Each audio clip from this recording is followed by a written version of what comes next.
बिनकामाचे ना स्वतःचे हाल करून घेतलेत आज. म्हणजे मी नको नको म्हणत होते, पण हे दोघं ऐकतील तर शपथ ना, सकाळपासून माझा जीव नको नकोसा करून ठेवला होता. मस्त सुट्टीचा दिवस होता, बाहेर छान पाऊस चालू होता. म्हटलं मस्त घरात चहा पिऊ, भजे करू आणि मस्त रिलॅक्स मारू. तर ते नाही, यांना जायचं होतं फिरायला आणि आपण किती दिवसांपासून फिरायला नाही जाते याचं खापर त्यांनी माझ्यावर फोडलं, की हिचे व्हिडिओ शूट करायचे असतात, हिला ही बिझी असते, त्यामुळे आम्हाला कुठे बाहेर जाता येत नाही. मग आम्ही निघालो गायमुख चौपाटीवर जायला आणि तिकडे ना खूप छान वातावरण होतं. पाऊस सध्या आम्ही पोहोचलो तेव्हा नव्हता आणि खूप थंड हवा आणि वातावरण तर वाव, म्हणजे असं नुसतं बघण्यासारखं होतं.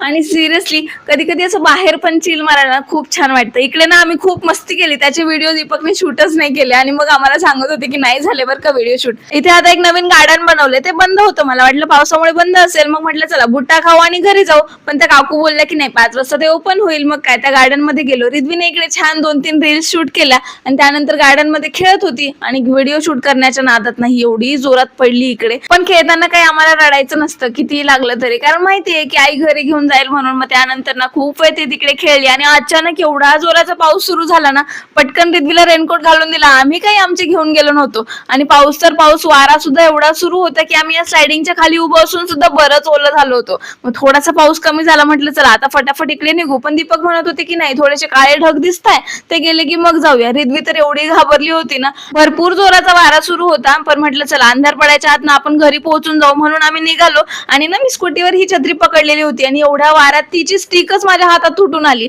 आणि आता ती बंदही व्हायला तयार नव्हती, कारण वारा असल्यामुळे काही सुचतच नव्हतं. मग दीपकने पटकन ती बंद केली आणि आम्ही या झाडाखाली थांबलो होतो. म्हटलं चला आता पहिले झाडाखालून बाहेर निघू, कारण ना उगाच झाड वगैरे पडायचं एवढ्या वाऱ्यामध्ये. जसं जसं घरी पोहोचलो, पण एवढी थंडी वाजत होती ना, सगळे भिजले होते. फ्रेशनअप झालो, त्यानंतर गरम गरम चहा पिला. म्हटलं आता जास्त काही बनवत बसत नाही, पटकन पुलाव बनवायला घेतला.